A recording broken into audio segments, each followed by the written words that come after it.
खोल करके बुलवाया क्या बांग्लादेश के अमित घुसपैठी बंगाल शाह में ने है कि बॉर्डर नहीं? खोल करके बुलवाया है। हाँ, तो वो जाने चाहिए कि नहीं जाने बिल्कुल है। चाहिए? इलीगल हिंदूज आए हैं बांग्लादेश से। सुनिए केवल illegal हिंदूज आए? Illegal 80% illegal Hindus. हाँ, तो फिर जाने दीजिए उनको, बिल्कुल क्या दिक्कत है आपको? 80% हिंदूज बांग्लादेशी आए हैं। No, but what is your problem? Let them go, no? Bangladeshi illegal तरीके से अमित शाह ने लाया है। हाँ ठीक है, लाया अमित शाह है तो लेकर उनको आए हैं। भेजिए ना, आप ये उनको जो जाने हिंदू दीजिए। मुस्लिम की राजनीति एसआईआर करती में है, इनका आप नाम सच कट जाएगा। बताइए जनता को, जनता इनका को सच नाम बताइए। एसआईआर में कट जाएगा। आपको क्यों दर्द हो रहा है?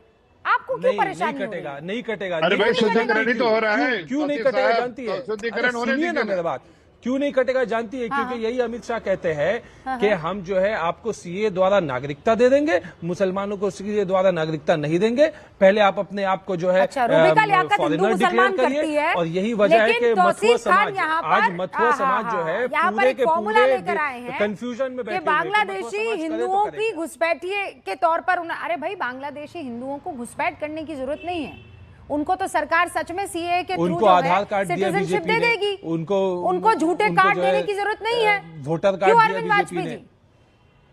अगर बांग्लादेशी हिंदू यहाँ सिटीजनशिप लेना चाहेगा तो उसे घुसपैठ करने की थोड़ी जरूरत है। अपना गेम तो जनता के सामने रखे हुए ना। ये नहीं नहीं, किसान ये अपना बिहार खाना से कोई सबक लेना बनाए नहीं या ना चाहते बनाए, हैं। खेती करे या ना करे, पकड़ेगा, जा पकड़ेगा। करके एन्यूमरेशन फॉर्म फिलअप करना है। पकड़े गए सर। घुसपैठ करने वाला हिंदू अगर देखिए झूठा आधार कार्ड बनाएगा तो उसे हिंदुस्तान की सिटीजनशिप नहीं क्या मिलेगी। पकड़े गए? समझ गए आप? ठुल्लू पकड़े गए। क्या ये पकड़े क्या गए? ठुल्लू? ये क्या ठुल्लू बदतमीजी पकड़े है? गए। बाबा जी का ठुल्लू पकड़े गए। क्या ये पकड़े गए? बदतमीजी नहीं, है? आप क्या बदतमीजी कर क्या सकती हैं। पकड़े बदतमीजी is गए। this? क्या पकड़े गए? ये क्या? निकलिए बाबा यहाँ जी से। का ठुल्लू Get out! पकड़ लिया आपने। क्या Get पकड़ out, लिया आपने? तौसीफ, get out of आपने my क्या show. पकड़ लिया? बाबा जी Get out of my show. बदतमीज आदमी। अपने घर की लड़कियों से ऐसे बात करना, अपने घर की बीवियों से, अपने घर की बीवी और बच्चों से ऐसे बात करना, रूबिका लियाकत से नहीं। बेशरम, गेट आउट। बिल्कुल तमीज नहीं है इन बदतमीजों को बात करने की। महिलाओं से कैसे बात करते हैं, बिल्कुल ये आदमी स्क्रीन पर नहीं दिखना चाहिए। बाकी सब लाइए स्क्रीन पर। प्रतीक जी, बेहयाई है इनकी। जहां इनको पकड़ा जाए, जहां इनको जैसे ही मौका मिलता है बदतमीजी पर उतर आ जाते हैं। गंदे लोग, गलीज, किसी तरह की कोई शऊर इन लोगों को सिखाया नहीं गया है। इनकी मां जब ये डिबेट देखेंगी तो शर्मिंदा होंगी कि ये कैसी औलाद मैंने पैदा की है। Prateek ji, I am coming back to the debate because I don't want to waste a single moment and minute on this guy. सीधे तौर पर यह कहा जा रहा है कि एसआईआर अगर होगा तो इसमें हिंदू और मुसलमान हो जाएगा। खासकर बांग्लादेश में दीदी धमकी देती है कि मैं पूरा दूंगी। देखिए, अभी तौसीफ भाई ये कह रहे थे कि बांग्लादेश से तो हिंदू भी आए हैं और कहीं भी एसआईआर में धर्म पूछने का तो प्रावधान ही नहीं है। एसआईआर में 4 एलिजिबिलिटी रिक्वायरमेंट्स जो वोटर की होनी चाहिए। नंबर 1 कि आप 18 वर्ष से ऊपर हैं कि नहीं। नंबर 2 कि आप भारत के सिटीजन हैं कि नहीं। नंबर 3 कि आप क्या वहाँ के आम तौर पर वहीं रहते हैं जहाँ पर आप वोटर लिस्ट में आ रहे हैं। और नंबर 4 कि आप ऑफ कोर्स मतलब मृत नहीं होने चाहिए, कहीं पे चले नहीं गए हों, इस तरह की बात है। जिस तरह की बात बिहार एसआईआर के दौरान हो रही थी कि 65 लाख लोग जो है उसमें वोटर लिस्ट से डिलीट हो जाएंगे, तो 65 लाख लोग जो है वो कौन 65 लाख लोग हैं, वो बात जब बिहार का एसआईआर प्रोसेस कंप्लीट हुआ तो हम लोगों के सब सामने आ गई कि उसमें कुछ ज़्यादातर 22-23 लाख डेड वोटर्स थे जो ऑलरेडी मृत वोटर हैं, जो कि वोटर लिस्ट से डिलीट अभी नहीं हो पाए थे क्योंकि इलेक्शन कमीशन एक जो बिंदु अजीज भाई ने उठाया जी, और एक जो बिंदु वहां टीएमसी से भी उठाया जा रहा है, ये बदतमीज आदमी जो यहाँ पर कहकर गए थे, अगर तमीज के दायरे में रहते तो उस मुद्दे को मैं और तमीज के दायरे में रखते हुए पूछती। ये सवाल पूछा गया कि पहले जो है 2-2 साल का गैप लिया जाता था, 4-4 महीने का गैप लिया जाता था एसआईआर करने में। आप कह रहे हैं महीने भर में, ये कैसे संभव है? जो एक बड़ा प्रश्न आ रहा है वो ये कि कैसे किया जाएगा। फिर बीएलओ दबाव में आकर मौत हो रही है उनकी, और इसी पर सुप्रीम कोर्ट ने सवाल भी किया है।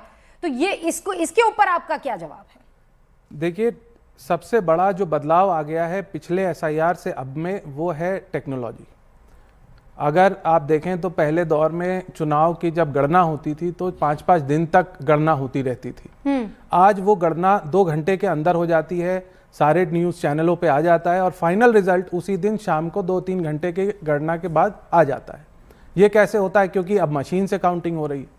तो उसी तरह से अब जो SIR का प्रोसेस है, आप एन्यूमरेशन फॉर्म्स हमारे जो आ रहे हैं वो ऑलरेडी प्री फिल्ड हैं। प्री फिल्ड मतलब वो पहले से भरे हुए हैं।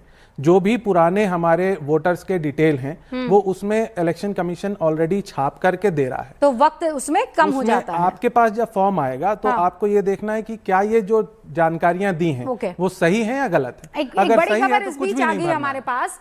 चुनाव आयोग ने बंगाल पुलिस से नाराजगी जताई है। ये बड़ी खबर है। चुनाव आयोग का कोलकाता के पुलिस कमिश्नर को निर्देश है, सीईओ की सुरक्षा पुख्ता करे, क्योंकि वहां चूक हुई है। बंगाल पुलिस की तरफ से कहा गया है, बंगाल पुलिस को यह कहा गया चुनाव आयोग की तरफ से, सीईओ की सुरक्षा से खिलवाड़ किसी कीमत पर बर्दाश्त नहीं किया जाएगा। सीईओ की सुरक्षा से खिलवाड़ ईसी ने कहा है कि बर्दाश्त नहीं होगा।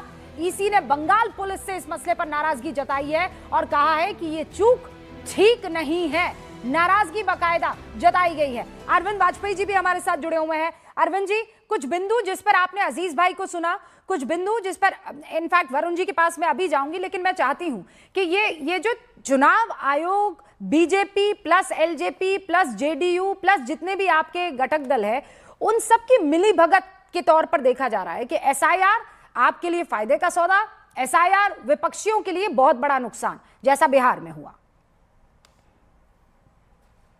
आपने अभी पीछे कहा बार बार अजीज भाई से कि सुप्रीम कोर्ट जाइए, सुप्रीम कोर्ट जाइए। अरे भाई, सुप्रीम कोर्ट जाएंगे तो सबूत चाहिए। वहां डिबेट और आर्ग्यूमेंट एविडेंस के बेस पे होता है, इसलिए ये सुप्रीम कोर्ट नहीं जाना चाहते। ये जनता के बीच में गुमराह करना चाहते हैं। एक बात बताइए, 90% फॉर्म बंगाल में इनोमिनेशन फॉर्म वापस आ चुके हैं। सिर्फ 10,32,000 फॉर्म अभी तक वापस नहीं आए हैं। मैं ये जानना चाहता हूं इन सभी साथियों से, क्या एसआईआर से नुकसान क्या हो रहा है? बिहार में अभी आपके सामने 30 दिन के अंदर एसआईआर हुई है और उसका नतीजा ये निकला कि वोट परसेंटेज बढ़ गया। मतलब क्या आरोप किया है? जब सुप्रीम कोर्ट सुनवाई कर रहा है, सुप्रीम कोर्ट ने पहले भी सुनवाई की, सुप्रीम कोर्ट ने एसआईआर पर रोक नहीं लगाई, उसके बावजूद भी ये उसके पीछे पड़े। इसका कारण हमको नहीं समझ आता। कारण सिर्फ एक हो सकता है, ये हार से डरे हुए हैं, ये हताशा में है, ये निराशा में है। इलेक्शन कमीशन पे इन्होंने पहले लगातार ईवीएम पे आरोप लगाए, अब वो छोड़ दिया। ईवीएम पे कुछ मिला नहीं तो ईवीएम छोड़ दिया, अब एसआईआर पे आ गए। अरे भाई, वोटर लिस्ट दुरुस्त होनी चाहिए या नहीं होनी चाहिए हर चुनाव से पहले? इसका सीधा जवाब है बिल्कुल होनी चाहिए। जो आदमी मृत्यु हो गए उनके नाम कटने चाहिए कि नहीं कटने चाहिए? या जो आदमी रिपीट एड्रेस पे उनके नाम कटने चाहिए कि नहीं कटने चाहिए? कटने चाहिए। जो आदमी 12 डॉक्यूमेंट नहीं देगा उनके नाम नहीं रहने चाहिए और ना ऐड होने चाहिए। तो इसमें कहाँ दिक्कत है?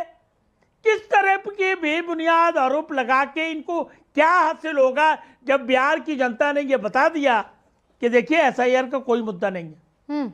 उसके बावजूद भी अगर ये नहीं समझना चाहते, देश की संवैधानिक संस्था इलेक्शन कमीशन को बदनाम करना चाहते हैं, गालियां देना चाहते हैं, लेकिन देश की जनता इस बहकावे में आने वाली नहीं है। ये बिहार में दिखा दिया और बंगाल में और 12 राज्यों में जो एसआईआर हो रहा है वो सुप्रीम कोर्ट एग्जामिन कर रहा है उस चीज को भी। और एसआईआर बाकायदा इलेक्शन कमीशन की शान है। सर्वोच्च न्यायालय जो है इलेक्शन वो साफ तौर पर सब चीजें क्लियर कर देगा, लेकिन